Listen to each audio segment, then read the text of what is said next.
Hi, I'm with Erika Footman, professional singer, and we're going to talk about hearing protection and in-ear monitoring. Hi Erika, do you want to tell us a little bit about what you do? Yeah, I am an artist. I record and write my own stuff and put it all out on my own label.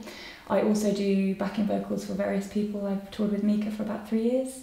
I'm touring with Skunk Anansie next year on an acoustic tour, and I also tour with a metal hip hop band called Sensor as well. Right. Just come back from a European tour with them, and then I do my bread and butter stuff as well. So function bands and recording and brilliant. Everything just to keep you afloat, really. Good, good. Yeah. Like most musicians, yeah, exactly. versatile, broad sort of career, portfolio career. Absolutely. It's like most musicians, and that's interesting. So you've been using hearing protection and in-ear monitors. Yeah, I have. So obviously you're going to be in different situations. It could be a small club, cabaret thing, corporate entertainment, through to, being on stage.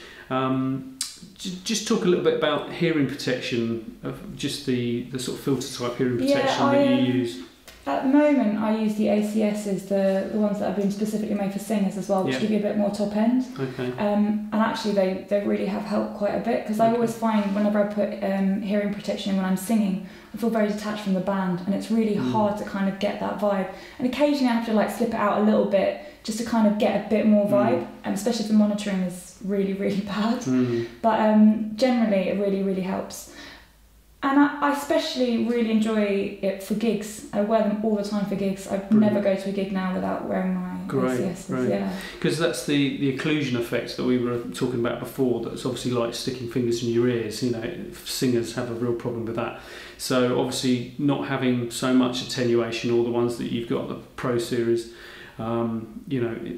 having professional hearing protection is important. You don't get that with the cheap stuff, do you? Really? No, not at all. You really don't. And I lost a pair about a year ago, and immediately it didn't even cross my mind that I wasn't going to pay out for another one. I immediately just booked another appointment and got another pair, because they just are worth it. They really are worth it. Brilliant. So in-ear monitors then, when did you start using in-ear monitors? I started about 4 years ago. Okay. And did you find, because we talked a little bit about going from, because people that haven't used in-ear monitors before, it can be a bit of a weird thing, especially for singers. Oh God, my first ever experience was, I thought it was going to be horrendous. It was on the way to, I was going to Paris to do my first TV show with MIKA, and the first time I had to use my in-ear monitors and everything, and I had no idea what to ask for. I didn't know, and I think the best thing for me was that I just went to the monitor guy and just said, look, I've never used these before. You just need to help me out, because I don't know what I'm asking for, basically. And I was freaking out a bit, but actually it was fine. It was, the moment I just put my hands up and went, I don't know what I'm doing. Can you help? Immediately they were really helpful, and it was fine. And I just, and also watching other people, there's another guy who's worked for a very long time, and he was like, oh, can I have the drums on the left and the guitar on the right? And I was like, what? You can do that? It's amazing. You can really balance it out and stuff. And I suppose in time, you really get to understand those things when you're on stage, and you know what you like as well. So we mentioned that actually as well. I sort of stressed how important it is to work with your sound engineer or your monitor mix guy or girl, person. Is that is really important about getting a decent monitor mix. But these people are they're pretty helpful, but you just need to ask. Absolutely. I know people that ask for certain frequencies to be dropped out and stuff like that. They're pretty accommodating. Yeah. But it is important to have that relationship with your monitor mix engineer as well. Definitely. Yeah. We always say look after the caterer, front of house, and monitor mix on tour. Absolutely. Brilliant. So you find it brilliant. You never go back. Really? No, I do, because I have to. Sometimes when I'm working within certain bands, I have to go wedges, and that's just the way it is. But now I've bought my own pack as well, because when you're on tour, they just give it to you. But for my everyday work stuff with my function bands and also with Sensor as well, we go to various kind of smaller venues when we tour, and I take my pack with me, and I prefer it. I do prefer it. Brilliant. So what if there was a set of, obviously with in-ear monitors you're relying on the feed that's coming to the earphones from the desk or whatever through your belt pack. What about if you had a set of in-ear monitors that actually had small microphones in them that you then could actually hear the sound around you, your environment, that you could then mix that in with your monitor mix. Yeah, I mean, that would be amazing if that was possible, because the one thing I find with the in-ears that I have on the, if I'm doing big stages, it's fine because you've got ambient mics, and generally the monitor guy will send you a lovely mix in, and you know exactly what you want, and it's fine. But when you're doing function bands and the smaller kind of theatre tours, it's really hard to get a mix that you like. And also I find that the sound really kind of disappears, and I find I'm very isolated from the band when I'm singing. So it would be amazing to get a microphone attached as well, so that you could kind of get the ambient mic in. I think it would feel much more like a live sound, because I've always been playing in kind of heavier bands and rock bands and big live bands. So to have that kind of inclusiveness would be incredible. Brilliant. Well, that's something that ACS are working on at the moment. We've just launched them. Guy Garvey's been experimenting with them with Elbow, plus Jules Holland's band and a few other guys. So they're ready to launch. And they actually have little microphones in them that you can mix. I think it's going to change things. You know, just talking to you, it's going to change things. You know, incredibly. I think, especially with singers. Yeah. Because that is more important to actually hear yourself. I tried a set out, and you could talk. You could have music going on in the background, which was obviously be your monitor mix. But then you were talking, and it was just like you had nothing in your ears. It was incredible. I'm quite excited about it. Yeah, I just can't share it. Yeah, it's great. Well, it means that you love your product. So I'd be excited to try some out.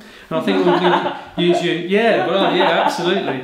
I'm going to use you as a guinea pig. We're going to show our viewers how we do a fitting to take an ear impression. So we'll get on with that now. Yeah, cool. So with the new system, is it all inclusive on one pack then? Or? No, the live system at the moment is a separate pack, like the wireless pack you get from Sennheiser or Shure or whatever. So at the moment, obviously the technology is within that pack. For adjusting the mix, and obviously there are plans to actually have presets there as well, so you could have certain presets for the little microphones in your ears. Obviously in the future, you know, we just spoke about it just then, that there could be opportunities for that software to be remote, so the monitor engineer could, as you say, when they change the program on the digital board, just press a button, it changes all the settings for the in-ears as well. So loads of opportunities there. You did mention as well about obviously more so with female vocalists or artists, depending on what you're wearing on stage, is that unfortunately you're going to have two belt packs, which is a bit clunky, really. But I think we should challenge the industry, and I know ACS are always open to ideas of trying to make the technology smaller, so that it just could be a receiver, but everything's in a 19-inch rack unit on the side of the stage. That would be brilliant. So you wouldn't be. I mean, it's surprising that with wireless technology, 21st century, all the things that we do, and yet it still seems. We still haven't quite got it right with XLR leads and wireless technology is not quite there, but it must be there. I mean, even think with a radio mic, okay, you've still got the mic and the diaphragm and batteries in there, but the technology for it is fairly small, and covert and light as well. And covert in-ear stuff that we do stuff for the military as well. There is technology there. Come on, let's get SAS stuff on stage. Yeah, that'd be mad. So wireless, So I mean, I think the technology's there. It's just having it in an economic way of reproducing it, mass producing it for the pro audio sector. Absolutely. I mean, there's nothing, because with the MIKA thing, there's many times that I've had to wear a corset with a dress, and sometimes I'm literally in a pair of pants and a corset, and I'm like. What do you do? And I've got one pack already stuffed in my bra, and then you've got another one. And if you're moving a lot, it can actually probably go a bit of a problem. I mean, even MIKA, it's not just for female artists. I know he, a lot of the time he'd put it in his back pocket and it'd fly out, when he's leaping across stage and stuff. So I don't know whether there's just an easier way to make a proper belt pack that goes with it. I mean, I make mine already, and it's just a Velcro thing that I attach on, and I know a lot of other artists do it. I know Skin, for example, she has her costumes made with the belt pack already made in her costume. So obviously as artists we are all thinking of it and thinking we're including the monitoring system into our gig already. But it would be cool to kind of work with the company to kind of make it even more inclusive for singers, to make it easier so that they don't fly off, and you don't end up damaging your ears or your pack. Because they do fly out a lot. No, let's challenge the industry. We're doing some more work with Sennheiser. I think it might be a good opportunity to put these things to the R&D guys and just saying, it could, like you say, it could actually be built into the technology is there to make it part of the costume or what you're wearing.